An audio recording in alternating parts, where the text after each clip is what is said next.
స్వామి 2014 ముందు 6 అడుగుల లోతులో ఉండేవాడు.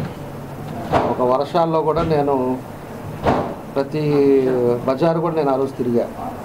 తర్వాత 14-19లో వాళ్ళు ఒక మట్టి మీద కాలు పెట్టకుండా అన్ని పనులు చేశారు.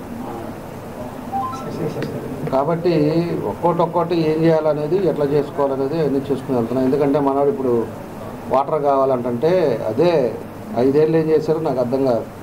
5 ఏళ్ళు అడిగినవాడు లేడు, 5 ఏళ్ళు పట్టించుకునేవాడు లేదు. ఈరోజు ఉండే పరిస్థితుల్లో మళ్ళా వచ్చేకి అవి ఇవి అని సమస్యలు వస్తూ ఉంటాయి. వాటర్ లైన్ అనేది వాటర్ కూడా ప్రతిరోజు ఇచ్చేది ఏదైతే మనం సంకల్పంతో ఆ రోజు చెప్పామో 100% ఈ టర్మ్లోనే అది కంప్లీట్ చేస్తాం.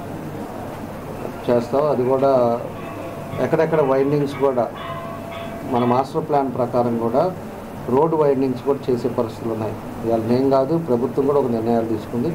అన్ని ప్రాంతాల్లో కూడా రోడ్డు వైండింగ్స్ చేసుకోవటం, రోడ్లో కూడా ఈ బళ్ళు ఇవన్నీ కూడా పెట్టడం, ఇవన్నీ కూడా తీసేసి కొంచెం వాతావరణానికి క్లారిటీగా చేసుకోవాలనేది మన ఉద్దేశం. ఎవరినో ఇబ్బందులు పెట్టాలనేది కాదు.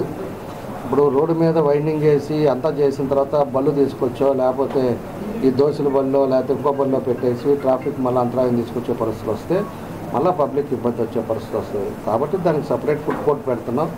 ఆ ఫుడ్ కోర్ట్లోనే ఈ బళ్ళన్నీ కూడా టిఫిన్స్ కానీ ఏదైనా కూడా ఆ ఫుడ్ కోర్ట్లో ఉంటాయి. ఫుడ్ కోర్ట్కి పోయి తినాలి ఎవరైనా కూడా. అంతేగాని రోడ్ల మీద ఉంటాం. రోడ్ల మీద ఇప్పుడు చికెన్ మార్కెట్ ఉంది, మటన్ మార్కెట్ ఉంది. రోడ్డు మీద చికెన్లు కొట్టడం, ఏలాడదీయటం, ఇవన్నీ కూడా డిసిప్లైన్ మేనర్లో తీసుకొస్తున్నాం. అవన్నీ కూడా తొందరలోనే సార్ట్అవుట్ చేస్తాం. ఇది కూడా రోడ్లు వైండింగ్ కూడా ఎవరన్నా పోయినా కూడా దానికి టీడీఆర్ ఇవ్వటం కానీ, దానికి ఎంత పోతుందో అవన్నీ కూడా చూడటం. అక్కడ ఉండే వాళ్ళని కూడా ఇబ్బంది పెట్టేది కాదు, వాళ్ళు కూడా మాట్లాడి వాళ్ళని కూడా మనం చేసే విధానాన్ని కూడా వాళ్ళకి తెలియపరిచి దాని పద్ధతి ప్రకారంగా నేను ముందుకు తీసుకెళ్ళడానికి ఇవన్నీ కూడా కార్యక్రమాలు చేస్తూ ఉన్నాం. అదేనమ్మా, టంక్ రోడ్ అవ్వచ్చు, లేకపోతే అటు నల్లూరు నర్సింగ్హోమ్ రోడ్ కొత్తపట్నం రోడ్ అవ్వచ్చు, మంగమూరు రోడ్ అవ్వచ్చు, ఏదైనా కూడా మాస్టర్ ప్లాన్ ప్రకారంగా ఈరోజు స్టేట్ వైడ్ ఇవన్నీ కూడా జరుగుతూ ఉన్నాయి. కాబట్టి మన దగ్గర కూడా ట్రంక్ రోడ్డు కానీ ఇంకోటి కూడా డబల్ వే అవ్వాలి. సింగిల్ వే కాదు, డబల్ వే అవ్వాలి. అటోళ్ళు ఇటు రావాలి, ఇటోళ్ళు అటు పోవాలి, ఊరు మొత్తం తిరిగి వెళ్ళే పరిస్థితి రాకూడదు. ఇవన్నీ చేయాలి. అక్కడ ఉండే వాళ్ళకి ఇబ్బందులు ఉన్నాయి. 240 షాపులు ఎన్నో ఉన్నాయి, ఇబ్బందులు ఉన్నాయి. వాళ్ళతో కూడా ఒకసారి మాట్లాడేసి దాన్ని కన్విన్స్ చేసి దానికి వాళ్ళకి ఏం కావాలా, ఏం చేయాలా, ఏం చేస్తే బాగుంటుంది అనేది కూడా దాన్ని ఒక సిస్టమ్ తోటి ముందుకు తీసుకెళ్తాం.